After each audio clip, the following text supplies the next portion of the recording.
Alors ça c'est à vitesse normale pour l'instant. En attendant, on va allumer le four en chaleur tournante, donc statiquement.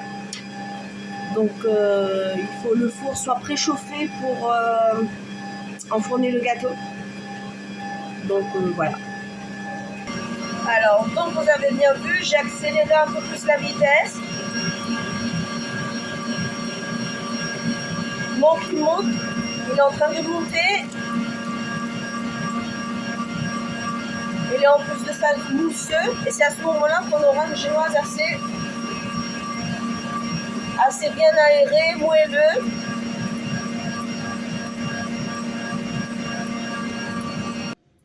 Voilà le mélange des œufs et du sucre. Je ne sais pas si vous voyez bien avec la lumière. À ce moment-là, on va prendre une maryse et c'est à ce moment-là qu'il faudra faire attention au mélange. Parce que les œufs, les œufs et le sucre, vu qu'ils sont bien montés, peuvent retomber à tout moment. Donc on va tamiser, un peu de bordel quand même, on va tamiser la farine. On le tamise, ça veut dire on prend un tamis, tamiser.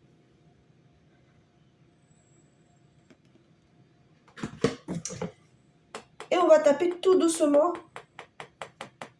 dessus.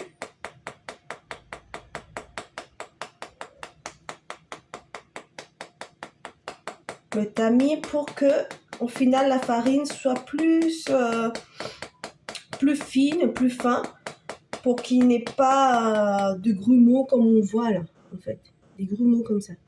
Parce que si on mélange directement la farine comme ça, brute, avec le mélange qu'on a préparé, l'appareil qu'on a préparé, et ben le résultat ça sera pas pareil. Ça sera peut-être éventuellement pareil, mais vous auriez des gros grumeaux comme ça, des gros boules de farine dans votre génoise. Voilà, je vous montre un exemple déjà vite fait, comme ça je peux faire mon mélange moi-même. Ensuite, on passe au mélange. Ça veut dire, bon, pour être plus minutieux, on va dire, on va mettre la maryse, et on va commencer à tourner le mélange, tout doucement comme ça, pour que ça s'incorpore, avec l'homogène, avec l'appareil. Et comme vous voyez, et c'est encore plus facile quand on fait petit à petit le mélange. Il faut prendre bien en dessous et retomber au-dessus.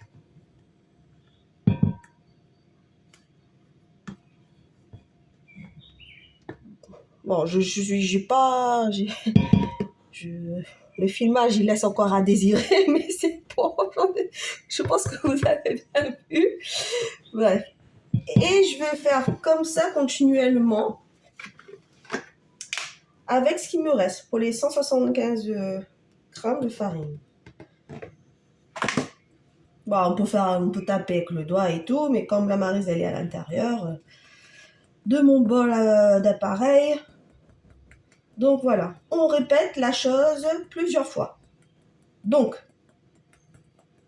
voilà, on la pose et on recommence le même geste.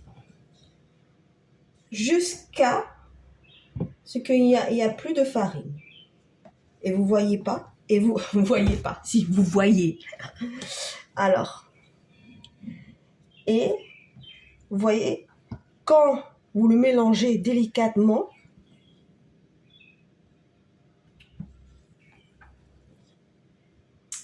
eh ben vous voyez que les œufs ne retombent pas.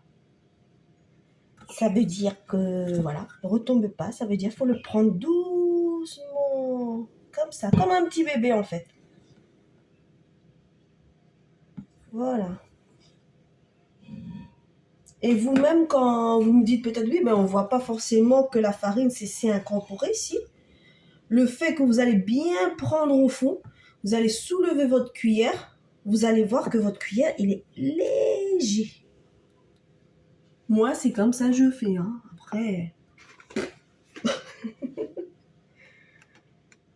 Voilà. Après, pour aromatiser, j'ai pas mis trop de vanille, mais le petit sachet vanille, là. Vous pouvez aromatiser votre génoise comme vous voulez après. Hein. Il n'y a pas de souci. Là, j'ai fait une génoise assez nature. J'allais dire mature. N'importe quoi, mon français, des fois, là, t'es... C'est pas ça, hein. Ça y fait un peu les oreilles, des fois, mais là... Bon, suivez-moi. C'est ça, voilà. Ça fait longtemps, depuis que je suis revenue à La Réunion, j'ai perdu le petit côté un peu français, là. Des fois, je mélange les deux avec. Oh là là. Bref, continuons mon émission. Après, on verra. Bon, tout est incorporé. Faut prendre le temps, hein. Je vous dis, il faut prendre bien le temps pour avoir une belle génoise, hein. Et surtout, la pâtisserie demande de la patience, de la patience, de la passion, et d'aimer aimer s'exotier faire. Un métier, quand on le prend, c'est le faire, on le prend parce qu'on aime faire ça. On ne prend pas parce qu'on n'a pas le choix. Ça veut dire, bah oui, même si c'est vrai qu'il y a des situations qui ne vous permettent pas de prendre ce que vous avez envie ce que vous avez envie d'aimer, de faire et tout, mais vaut mieux prendre un truc que vous aimez faire. C'est l'essentiel, c'est primordial. Bref, mon français est toujours aussi pourri, ouais. Allez, bon, bref, je vous montrerai. Là, je vais mettre ça enfourné à... Allez, mettre un petit créole à la fin. Bon, là, mais ça enfourne ça à 165, vers 170 par là. 170 degrés et on va dire à peu près vers 50 minutes. Parce que moi, je regarde à l'œil, j'ai l'habitude, sinon je pique un couteau dedans. Mais il faut la laisser bien monter et bien cuire. Ensuite, ben voilà. Donc, je vous montrerai la suite après pour mon fraisier. J'espère. Si j'ai le temps. Donc, bisous, bisous.